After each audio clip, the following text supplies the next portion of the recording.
And in the field of physics, Dr. Amy Farrah Fowler and Dr. Sheldon Cooper for their discovery of superasymmetry.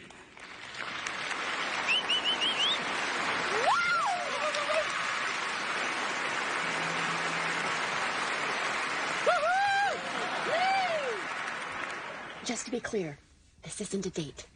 Yeah, I know. Then why are you holding my hand? Thank you, Your Majesties. Thank you to the Nobel Committee. We are deeply honored. I would just like to take this moment to say to all the young girls out there who dream about science as a profession, go for it. It is the greatest job in the world. And if anybody tells you you can't, don't listen. And now, speaking of not listening, my husband, Dr. Sheldon Cooper. Sheldon. Well, did you finish? Great job. Thank you, Dr. Fowler. I have a very long and somewhat self-centered speech here, but I'd like to set it aside. Yeah.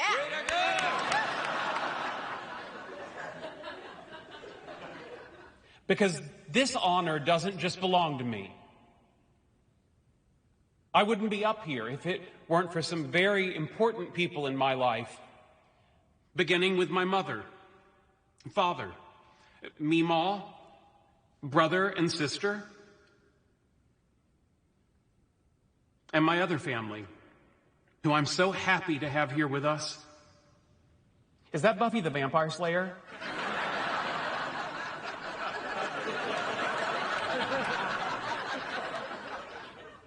I was under a misapprehension that my accomplishments were mine alone. Nothing could be further from the truth. I have been encouraged, sustained, inspired, and tolerated not only by my wife, but by the greatest group of friends anyone ever had. I'd like to ask them to stand. Dr. Rajesh Kuthrapalli, Dr. Bernadette Rostenkowski-Wolowitz, astronaut Howard Wolowitz,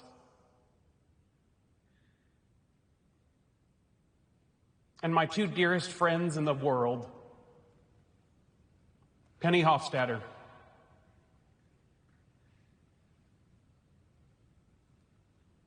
and Dr. Leonard Hofstadter. I was there the moment Leonard and Penny met. He said to me that their babies would be smart and beautiful. And now that they're expecting, I have no doubt that that will be the case. Thanks, Sheldon. I haven't told my parents yet, but thanks. Oh, I'm sorry. Don't tell anyone that last thing. That's a secret. Howard, Bernadette, Raj, Penny, Leonard. I apologize if I haven't been the friend you deserve. But I want you to know, in my way, I love you all. And I love you. Thank you.